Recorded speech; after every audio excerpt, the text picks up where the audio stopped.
pleased this morning to be joined by the senior senator from Montana, Jon Tester. Senator, thank you so much for being with us this morning. We've got a lot to talk about, and including the American Rescue Plan Act. It's been enacted a couple of weeks now.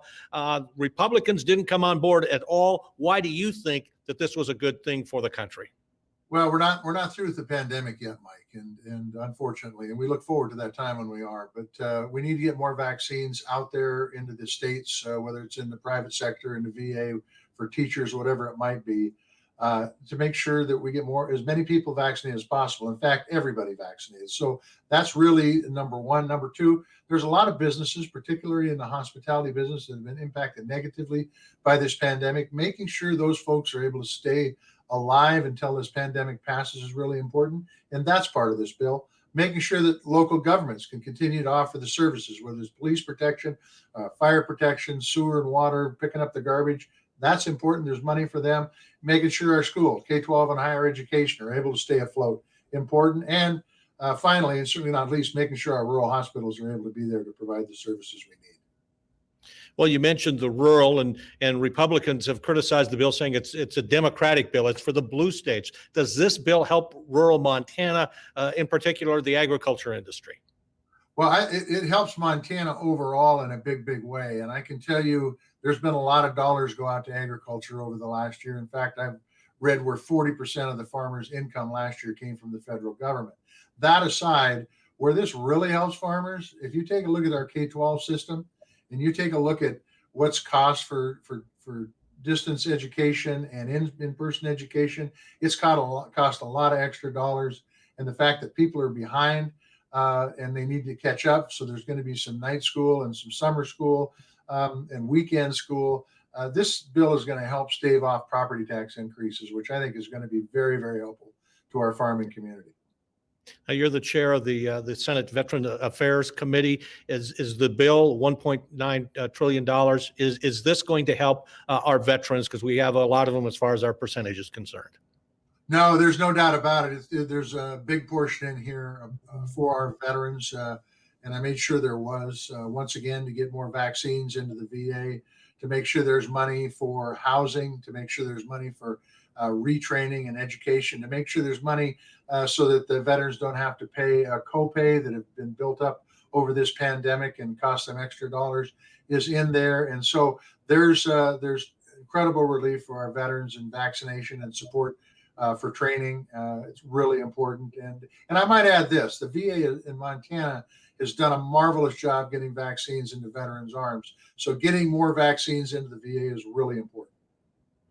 Senator, I've got a list of other questions that I'd like to ask you, and if you don't mind sticking around for a little bit, we're going to take a short break and we'll come back with those questions. All right, we'll have more on Montana this morning coming right up.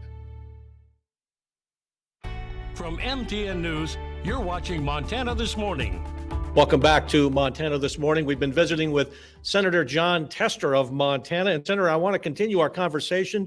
We have for the very first time a secretary in the cabinet, a Native American, and that, of course, is Deb Haaland, who's the Secretary of the Interior. A lot of controversy, at least from the Republican side, that says she's too radical. You supported her nomination and confirmation. Why do you think she's a good choice? Well, look, in my conversations with her that I've had, she's very much committed to making sure our public lands are protected and making sure they're utilized in common sense ways, making sure that people have access to those public lands. She's very, very committed to upgrading water infrastructure in rural America, which I think is critically important. She knows tribal issues probably better than any Secretary of Interior we've ever had before, so I didn't have to educate her on that at all. But probably most important, she wants to use this position to create good paying jobs. And I think that's really important. Look, with any secretary, Mike, I don't see eye to eye on everything that they say. But the bottom line is, I think that Secretary Haaland, Deb Haaland, is fit for the job. She's up to the task. And I think she'll do a good job making sure that the Department of Interior is in good hands. You know, one of the things that's been talked about for years now is an infrastructure bill for our highways, for our sewers, et cetera. It would cost a lot of money, and I don't know if there's stomach for that in Congress. Are we going to go anywhere with that? Well, there's already conversations about what needs to be in an infrastructure bill, Mike. And I think if this pandemic has taught us anything, for sure, we need better broadband connectivity all over the state. There's too many unserved areas and underserved areas in Montana to be able to provide good health care and distance learning and by the way, build our economy. And you know, as we've seen rural America dry up for the last 50, 60 years, I think broadband is the key to bringing people back to rural America, because if you've got good broadband, you can do business literally around the world. So any sort of infrastructure bill is going to have that. I think, of course, it's going to have water and sewer, and it's going to have highways and bridges and those kind of things. But there's also a lot of other things that, if we want to think outside the box, could go into an infrastructure bill. Let me give you an example. Many of our schools are in dire need of improvement.